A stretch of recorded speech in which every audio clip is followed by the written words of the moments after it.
We have such sights to show you. Yep, Hellraiser. It's back. It's got a remake. There have been rumors of a remake for Hellraiser for, oh my gosh, like 15 years. This stuff's been trying to get off the ground for a long time, and with good reason, because the series has not been good in a long time. I think most could argue that it hasn't been particularly good since the second film. There's still some bits here and there that are entertaining about some of the stuff that came later, but really those first two films, it peaked and it was all downhill from there. But it's a very recognizable brand. It's a very recognizable name in horror, as is its central character of the Hell Priest, better known colloquially as Pinhead. So it was always going to come back, but it has been rough getting it there. But we finally have a remake. And I gotta say, it's pretty good.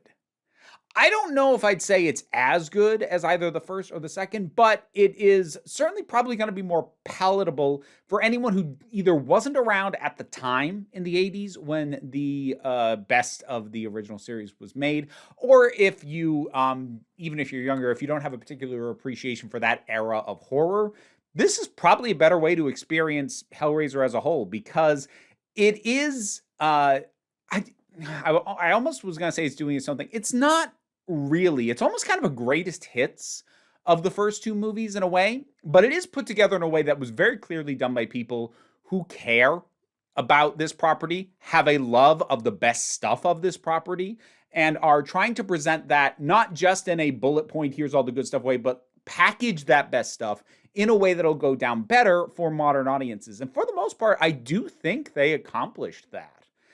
There is a little bit of wonkiness in that I think depending on how you come to this, there's going to be one of two things that is going to fall short for you. And I'm kind of basing this analysis off the fact that the way that I watched this was kind of as a group viewing experience, not literally group. We were kind of all in a shared group chat. We all started at the same time and, we texted our thoughts as it went along. And that group was made up of a couple of folks who hadn't seen really the franchise at all, and more of us who had. And between the two of us, here was sort of the read that I got, is that if you have never experienced Hellraiser before, I do think you can definitely get something out of this. And to a certain extent, it may have been made primarily for you. I'll explain why in a second. But there's a lot of stuff that hits a lot better if you know what came before. And it's integration of certain ideas that, you can see where they came from, but again, don't feel just like completely recycled. I'd actually say this pulls a bit more from the second film than it does the first one, but you'll still get specific things or specific visual elements that are like very much in line with the first one. There's a couple of specific line pulls, I think important line pulls that do happen, but if you are not an existing fan, like it's just a line in the movie, still a good line, but it's going to hit better where you're like, yes, I love hearing that again. But at the same time, if you are a pre-existing fan of this franchise, or at the very least have seen the first two films, or really know all that much about it at all, it's going to seem kind of slow at the front end. It sort of exists in this weird sort of aspect where the pacing of it feels like it's intended for people who don't know where it's going, because it takes its time building up to where it's eventually going, and with the Cenobites and with, I know officially called Priest in the credits, but like Pinhead, it's what everybody knows the character as, so we'll just go with that. And building up to the reveal of Pinhead and the other Cenobites, it's going about that slowly enough that it feels like it's intended for people who don't already know. But as I said, so much of the best moments I got out of this came from the fact that I did know. But that made the front end feel a little bit slow. So it's like it's kind of catering to both, not in a way that it doesn't work for either, but in a way that like there's certain elements that are going to be that you're either going to miss or that feel like the weaker part of it simply from which angle you're coming at it from. If you're a pre-existing fan, the front end's going to feel slow. If you have no knowledge of Hellraiser, you're going to have the fun of discovery, but you're going to miss the extra joy that you get from seeing the integration of previous ideas. And this does not from the ground up reimagine how Hellraiser works, how the core ideas work, what the Cenobites are like, or any of the other stuff it gets into. I am going to have a spoiler section towards the end because there's some stuff, especially at the back end, that I really want to highlight, and I feel like are things that the people I'm talking to should either not care about spoilers or be people who've already seen it. But it is pulling just wonderful specific bits, and it's all pretty consistent, even as some of it is changed and adapted, like how the puzzle box works. It's a little bit different, but it is at the same time very much in the spirit of how it worked in the original. Some of the elements of how it plays out, what it does exactly, are a little bit different, but very much in the same spirit. So it's not reinventing from the ground up, but there's just enough little tweaks. The way the Cenobites are presented might be another good way to highlight that, because in the original, they are very kind of monochrome. They almost look like they were shot in black and white. This one, there's a lot more pops of color. There's a lot more fleshiness to them. Yet at the same time, the core idea of this just extreme distortion of the human form and this idea of what looks like a very painful existence, but they appear to be taking pleasure from it, that is still very, very much present in the designs of these revised versions of the Cenobites. So as far as the acting and the characters go,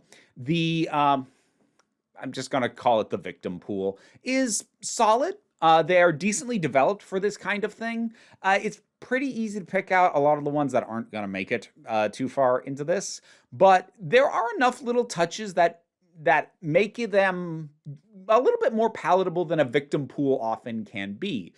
For instance, our primary character, she is a recovering drug addict, which puts her in a position of either her being unsure or people around her being unsure, like, is what she's saying she sees and experiences, is that what's actually going on?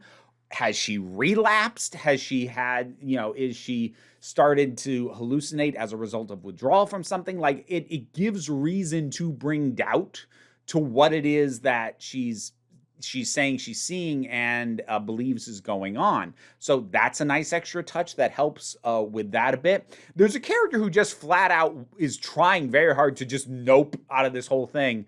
And it just feels like, oh, good. There's somebody who's like, no, I don't know. Why are we doing any of this? Can we leave? No. And, that character doesn't leave, and there is ultimately an explanation and a reason for that, but it was just kind of nice and refreshing to see and have. Not every character gets that extra level of depth, but there was enough of that they worked pretty well. That having been said, they're not the big selling point here. The big selling point are, of course, the Cenobites.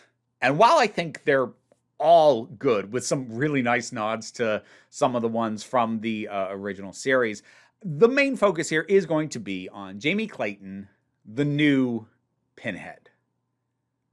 She's really good for this. It's actually a surprisingly difficult part to nail, because you have to bring across a real strong sense of authority and menace while doing very little.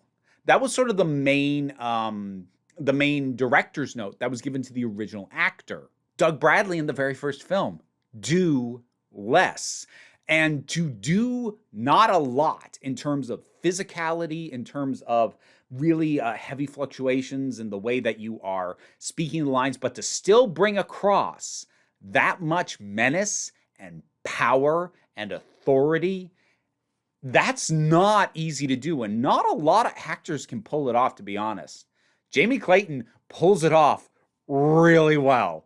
I don't want to get into any kind of debate over whether this or the original version of Pinhead is better. I think they are different enough that there is plenty of appreciation to be had for both. I don't think you need to compete them because while the fundamental core of what Pinhead is very much the same thing in this and with the others, there is enough of a difference in the presence of Doug Bradley and the presence of Jamie Clayton that they still feel pretty distinct while accomplishing almost the exact same thing. There was clearly a lot of love put into the Cenobites specifically, and wow, does it show. It's, yeah, they are worth the wait. They take their time showing up, but they are well worth the wait once they do.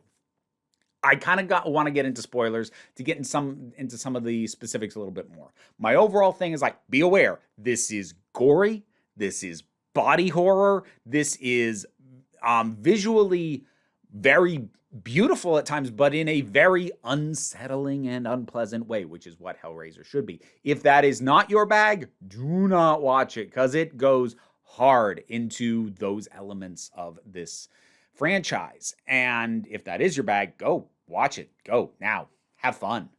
So, we're now into spoiler talk. First of all, I did frankly spend a good portion of the movie hoping, with my fingers crossed, are they gonna say the line? Are they gonna say, we have such sights to show you? And they did. It was right towards the end, but it got said and it got delivered really well. And there's even some other lines that are very similar to lines from the original that aren't actual repeats, but still evoke the same thing. So I'm not going to say that "save your breath for screaming," which is the line in the new version, is quite as good as "no tears, it's a waste of good suffering," but it's still a pretty good line. So I'll take it. I mentioned that this pulls a lot more from the second film. Like, they introduced Leviathan pretty much right off, which is nice because, honestly, Leviathan was one of the more interesting aspects of the overall lore, but it kind of got ignored after the second film, which is strange. They just decided to turn Pinhead himself into something closer to a traditional slasher kind of villain. But Leviathan was a weird and interesting and bizarre concept, and I like that it is integrated here. The sort of the human villain of the piece, Roland Voigt, if I'm remembering the name correctly, he kind of serves a little bit as a stand-in for Frank from the very first one, but he's a bit closer to the Doctor from the second film. A little bit of an amalgamation of the two, and he works pretty effectively at that. They do play up the whole general thing of, what the Cenobites bring is what is to them pleasure. They will bring you new sensations, new pleasure, but for them, pain is pleasure.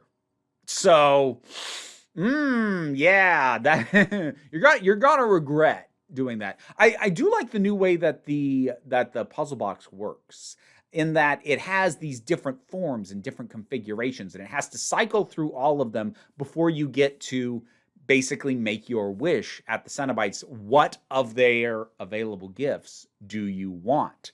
And I like that each configuration requires a blood sacrifice, and someone has to die for it to continue to be moved along. That's an interesting, and as I said, very much in keeping with the general spirit of the franchise, while being a little bit different and a little bit new. And the ways that it clicked together and reformed, it was just cool to watch and also to hear. Like, it clicking into place was a very satisfying sound. I could honestly hear an ASMR loop out of that. It was good stuff. But I'll tell you what I really love, what I thought was so clever, is that at the very end, our main character is given the options for what gift do you want? Liminal, Lazarus, all these, life, all these options for what do you want from us? And she basically says, I want nothing. She's gone through all this to try and bring her brother back, who had died in sacrifice to this thing, unintentionally on her part at the time, because she didn't know how it worked. But she wants him back. So she goes into this with the goal of the Lazarus gift, of resurrecting him. But by the time she actually has the option, she says, I don't want a gift. I've made mistakes and I need to just live with them. I can't undo them. And so what they say is, you have chosen the lament configuration. And it goes back to its original box shape. So I love that they gave a whole new meaning to what the lament configuration was. Because in the original, like, that was just the name of the puzzle box. But now it's that specific shape of the box. And it's because you chose to live with the regret. You chose to just live with whatever it was you had done. And you're just going to lament your choices and try your best to move forward. That is really clever. That's such a cool way to reinterpret what that even means. When I realized where they were going there, I was like, oh, that's good. That's really good. Is it like the single most clever thing in the history of writing? No, but like for a horror movie like this, that's really well thought out. I dug the crap out of that. It's just wonderful. And again, I like the design on all the Cenobites. I love that we got some highlight on the Chatterer, because as cool as the Hell Priest Pinhead is in most versions of this, visually, I always love the Chatterer. Just the no eyes and the... Oh, it's so good. And I was great that Cenobite got a highlight. I do like that we got a decent amount of some of the other ones as well, because it, gives us a feel for these as an order, as a group, as a collective, while still giving Pinhead the proper highlight that the character deserves. This does not exceed the best entries in the original franchise, being the first two, but it does repackage them in a way that goes down really quite well. It is a bit slow at the front, as I said, but if you can get through that, once it hits the ground running at about the hour mark, about halfway in, it gives me pretty much exactly what it made me wait for it for a little bit, but it gives me pretty much exactly what I would have wanted out of this. And this is, even if you don't think it's as good as I think it is, I don't think anyone is in a position to say that this is anything but a massive step up from what the franchise has been for a while. This is really, really good for this franchise, which has been in a hell state for a while. I hope this gets a sequel. I want to see more. I want to see how they'll continue to evolve the ideas. But even if that doesn't happen, this does actually work as a standalone. You can certainly do more with it. Follow the surviving characters a bit, explore more of the realm that the Cenobites come from, more of what can be done with the different configurations or asking for different gifts than the ones that we see kind of explicitly how they play out. There's plenty of places to go, but it does also work as a full self-contained story. So, yeah, I'm quite happy with this. It's also one of those that the more I think about it and how it integrated what came before and how it uses its source material, the more I think about it, the more I like it. And that's always a good feeling to have coming out of, honestly, any movie. But that's a really good feeling to have coming out of especially a horror movie, which is a genre that often is so reliant on the visceral moment-to-moment feel that, afterwards you think about it, you're like, yeah, it was working in the moment, but you think about it, it's like, this I'm like, no, this is well done. It's quite well done, especially the back half. So, Hellraiser, did you see it? What'd you think about it? Whatever your thoughts are, drop something down in the comments. Let's talk about it. Patreon's what pays the bills and allows me to do this as my living. Any amount you can give me does help. Even if you can't, like, share, subscribe also are of assistance. But don't worry too much about it, because we try and take a relaxed attitude around here. So you can just come on back the next time you need a break.